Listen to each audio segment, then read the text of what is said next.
Sejarah GMO. Selama ribuan tahun, manusia telah menggunakan metode modifikasi tradisional seperti pembiakan selektif dan perkawinan silang untuk membiarkan tumbuhan dan hewan dengan sifat yang lebih diinginkan. Misalnya, petani mengembangkan metode kawin silang untuk menanam jagung dengan berbagai warna, ukuran, dan kegunaan. Sebagian besar makanan yang kita makan hari ini diciptakan melalui metode pemuliaan tradisional.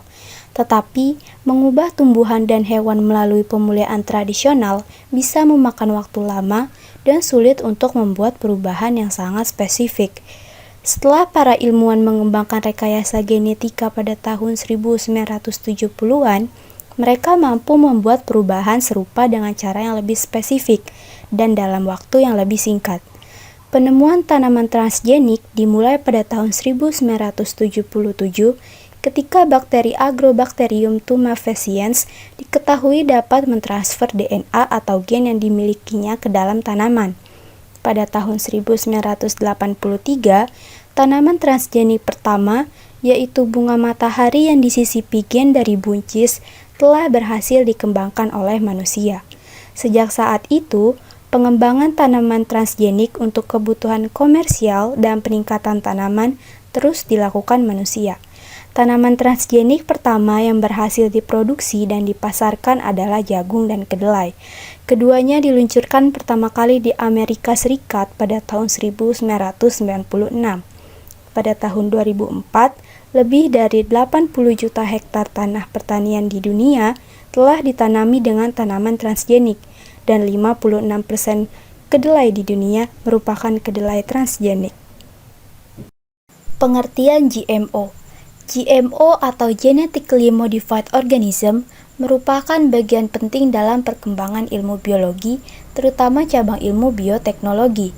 GMO adalah organisme yang telah mengalami modifikasi genom atau rangkaian gen dalam kromosom sebagai akibat ditransformasikannya satu atau lebih gen asing yang berasal dari organisme lain.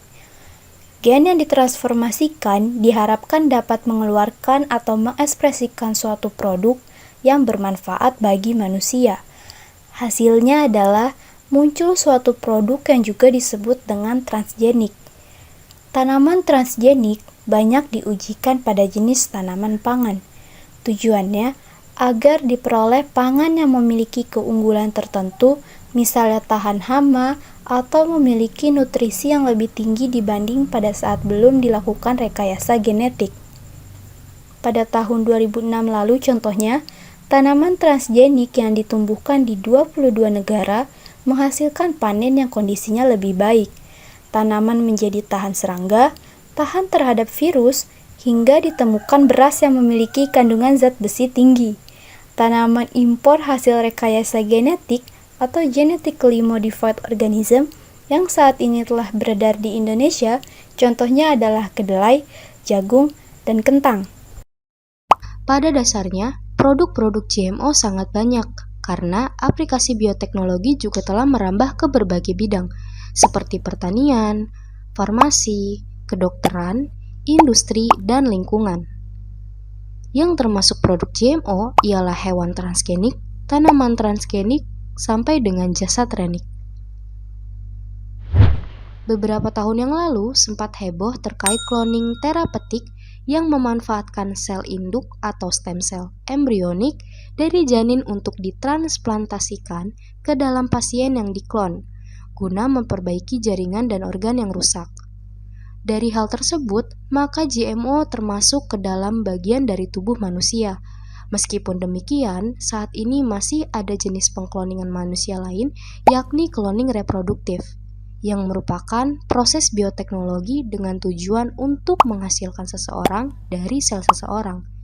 Sehingga, hasil dari klon mempunyai materi genetik yang sama dari seseorang yang dikloning tersebut. Namun, sampai saat ini masih terdapat kontroversi tentang cloning reproduktif. Kehadiran tanaman transgenik memegang peran penting dalam ketahanan pangan nasional. Hal ini disebabkan adanya pertambahan jumlah penduduk dunia yang tidak berbanding lurus dengan ketersediaan lahan pertanian. Sebagai contoh, ada di negara Indonesia. Kedelai merupakan tanaman yang banyak digunakan terhadap produk makanan khas Indonesia seperti tempe dan juga tahu yang terus mengalami peningkatan.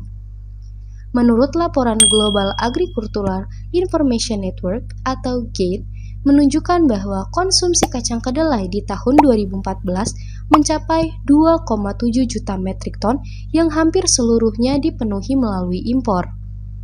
Data lain menyebutkan bahwa konsumsi jagung mencapai angka yang tinggi, yakni mencapai 7,5 juta metrik ton dengan jumlah impor sebesar 3,5 juta metrik ton. Permintaan yang tinggi tersebut akan menuntut peneliti untuk mencari cara dalam meningkatkan hasil yang lebih tinggi dengan menggunakan metode rekayasa genetika. Di samping itu, pendekatan rekayasa genetika digunakan untuk menghasilkan sifat yang unggul dan tahan terhadap hama dan juga serangga. Adapun tanaman yang telah dikembangkan di Indonesia sebagai produk GMO antara lain padi, tebu, tomat, pepaya, singkong, dan juga kentang. Aplikasi rekayasa genetika dapat meningkatkan efisiensi produksi, nilai tambah, dan juga membantu dalam pelestarian lingkungan. Selain di Indonesia, penerapan GMO yang menguntungkan juga terjadi pada beberapa negara, di antaranya 1. Bangladesh. Kasus terong yang terjadi di Bangladesh terkait penggunaan pestisida sempat membuat gempar. Dahulunya, petani Bangladesh sangat bergantung pada pestisida yang menyebabkan kesehatan para petani terganggu serta pendapatannya menurun karena harga pestisida yang mahal. Namun, setelah adanya rekayasa terhadap terong, penggunaan pestisida menurun dan kesehatan serta pendapatan petani berangsur membaik. Lebih dari 65.000 petani di Bangladesh menggunakan terong BT hasil rekayasa genetika. Peningkatan pesat terjadi pada tahun 2013 setelah negara Bangladesh menyetujui tanaman GMO untuk dibudidayakan. Adanya tanaman GMO ini, petani menyemprotkan insektisida jauh lebih sedikit dan dapat memanen lebih banyak serta pendapatan mereka pun meningkat secara signifikan. Terong BT ini tahan terhadap hama serangga seperti ngengat. Ngengat mampu merusak pucuk dan bunga muda terong serta larvanya dapat menggerogoti buah yang menyebabkan terong sulit untuk dipasarkan. Beberapa penelitian menunjukkan alasan para petani memilih terong BT, yakni hasil terong BT jauh lebih banyak daripada varietas konvensional dan menghasilkan pendapatan tambahan bagi para petani. Publikasi baru-baru ini melaporkan hasil panen 19,6%, jauh lebih banyak dan pendapatan 21,7% lebih tinggi. Yang kedua, Hawaii. Di negara Hawaii sempat terjadi kasus buah pepaya yang terserang virus dan mengancam kelestarian buah tersebut di negaranya. Adapun jenis virus yang menyerang buah tersebut adalah papaya ring spot virus atau PRSV. Virus ini umumnya menyerang tanaman pepaya di daerah tropis dan subtropis serta dapat menyebabkan penurunan hasil panen yang signifikan. Adapun gejala tersebut berupa timbulnya mozaik dan kerutan-kerutan pada daun, lalu pertumbuhan buah yang kerdil serta deformasi daun dan juga buah. Berkat adanya rekayasa papaya yang menjadikan papaya tersebut kebal terhadap virus sehingga industri pepaya di Hawaii terselamatkan. Di mana ada keuntungan akan terselip suatu kerugian. Kehadiran produk GMO tidak selamanya menguntungkan. Beberapa kasus menunjukkan bahwa produk GMO menyebabkan dampak buruk bagi lingkungan. Aliran gen dari organisme transgenik wild type memiliki konsekuensi. Di antaranya, mempercepat terjadinya evolusi secara invasif dan persisten, serta menyebabkan kepunahan pada wild type. Wild type adalah fenotip yang ada di sebagian besar populasi alami. Transfer gen membuat tumbuhan resisten hama seperti gen BT akan menyebabkan organisme tersebut lebih adaptif dan toleran terhadap hama, tetapi mempunyai potensial dalam mengganggu keseimbangan ekosistem. Kasus yang pernah terjadi adalah tanaman kapas transgenik yang mengandung gen BT di India. Tanaman kapas normal hanya mampu menghasilkan 292 kg kapas, sedangkan dengan menggunakan tanaman transgenik mampu mencapai 531 kg kapas dengan peningkatan kurang lebih 82%. Namun demikian, kehadiran gen tersebut akan mengganggu beberapa organisme yang bukan target. Penelitian menunjukkan bahwa perlakuan dengan menggunakan polen dari tanaman kapas yang mengekspresikan protein CRY1AC dan CPTI selama 7 hari memberikan perubahan pola makan pada lebah. Sementara itu, pada penelitian lain, jagung transgenik yang mengandung gen BT menyebabkan kematian larva monark dan efek buruk terhadap perkembangan, berat badan, serta perilaku kupu-kupu. Tak hanya itu saja, berikut adalah beberapa kerugian lain yang dapat ditimbulkan dari penggunaan GMO. 1. Penyebaran DNA rekayasa yang tanpa sengaja akan menimbulkan kasus di mana tumbuhan GMO ini tumbuh liar. Hasil dari produk GMO tidak dapat sembarang dikonsumsi oleh masyarakat. Jika masyarakat yang awam terkait GMO dan tidak sengaja mengkonsumsinya, dapat terdampak terhadap kesehatan. Yang kedua, kemampuan GMO untuk merekayasa gen dengan cara menyisipkan ekspresi gen ke sel target bisa saja mengakibatkan beberapa masalah. Pindahnya DNA rekombinan lama dari suatu organisme ke rantai DNA sasaran bisa saja mengaktifkan gen di sekitarnya yang sebelumnya tidak pernah diaktifkan. Kemungkinan lain adalah untaian DNA lama yang ingin dipindahkan masuk ke rantai DNA sel target yang salah. Kemudian, masuknya DNA baru bisa mengubah ekspresi gen yang lama secara acak dan tak terduga. Akibatnya, hal ini dapat berujung pada mutasi gen yang tidak diinginkan.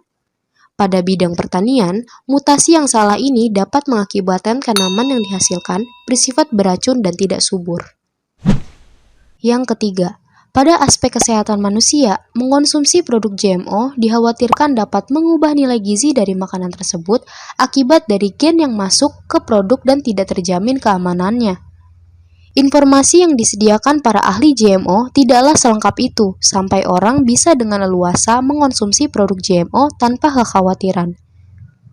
Produk ini dianggap mengandung gen resisten terhadap antibiotik yang dapat dipindahkan ke mikroba dalam usus manusia yang bisa berujung pada penyakit dan mengganggu kesehatan manusia. Selain itu, makanan rekayasa genetika ini dianggap dapat menimbulkan banyak alergi karena kombinasi gen baru pada beberapa orang.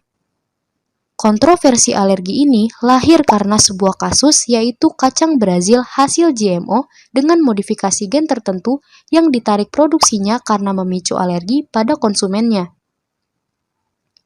Kontroversi produk GMO mengenai kesehatan manusia ini adalah hal yang paling dikhawatirkan populasi manusia yang harus dikedepankan. Beberapa negara seperti Amerika sudah melakukan gerakan penolakan bahan rekayasa genetik dengan melakukan kampanye resiko pangan seperti munculnya racun, alergi, penurunan nutrisi, dan efek lainnya.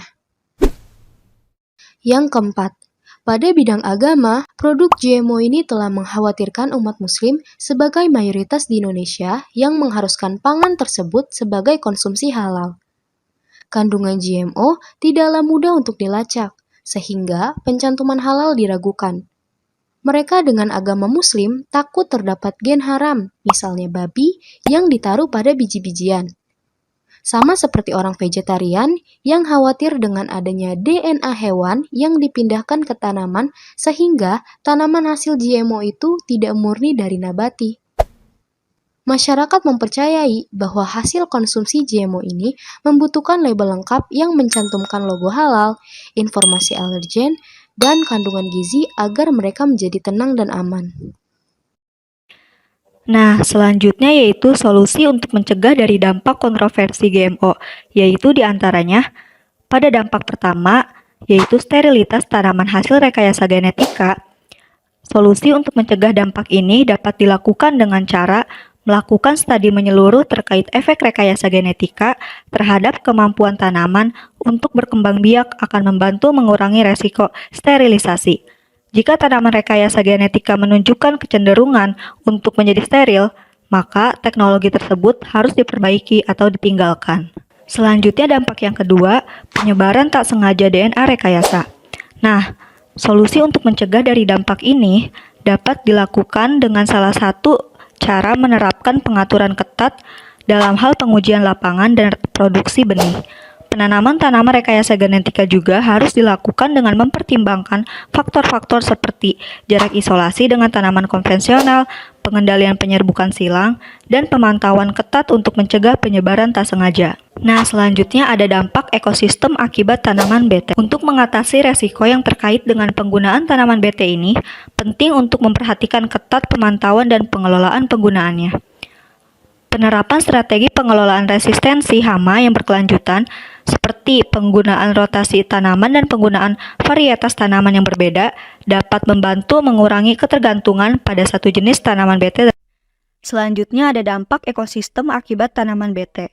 Untuk mengatasi resiko yang terkait dengan penggunaan tanaman ini, penting untuk memperhatikan ketat pemantauan dan pengelolaan penggunaannya. Penerapan strategi pengelolaan resistensi hama yang berkelanjutan seperti penggunaan rotasi tanaman dan penggunaan varietas tanaman yang berbeda, dapat membantu mengurangi ketergantungan pada satu jenis tanaman tersebut. Selain itu, penting untuk memantau populasi serangga yang menjadi target tanaman tersebut untuk memastikan tidak ada kerusakan ekosistem yang signifikan. Selanjutnya dampak permasalahan yang keempat yaitu permasalahan ketersediaan produk makanan. Dampak permasalahannya ini yaitu ketersediaan produk makanan transgenik yang dapat dikonsumsi oleh masyarakat umum. Nah, solusi untuk mencegah dampak ini yaitu dengan cara perlu mempertimbangkan aspek keamanan dan regulasi yang ketat, pengujian yang ekstensif dan dampak permasalahan yang selanjutnya yaitu ada permasalahan ketersediaan produk makanan transgenik yang dapat dikonsumsi oleh masyarakat umum. Nah, solusi untuk mencegah dampak ini perlu mempertimbangkan aspek keamanan dan regulasi yang ketat. Pengujian yang ekstensif dan evaluasi resiko harus dilakukan untuk memastikan keamanan produk makanan transgenik tersebut bagi manusia. Selain itu, transparansi dalam pelabelan produk makanan transgenik juga penting agar konsumen dapat membuat pilihan yang tepat berdasarkan informasi yang jelas. Selanjutnya poin kesimpulan. Pada materi kontroversi GMO ini dapat disimpulkan bahwa GMO atau Genetically Modified Organism merupakan organisme yang gen-gennya telah diubah dengan menggunakan teknik rekayasa genetika. Kontroversi seputar GMO telah menjadi topik yang hangat dalam beberapa tahun terakhir. Salah satu kekhawatiran utama tentang GMO adalah potensi dampak negatif pada lingkungan. Misalnya, ada kekhawatiran bahwa gen yang dimasukkan ke dalam tanaman GMO dapat menyebar ke lingkungan alami dan mengganggu ekosistem. Namun, studi ilmiah menunjukkan bahwa kemungkinan penyebaran gen tersebut terbatas dan dapat dikendalikan dengan langkah-langkah pengamanan yang tepat.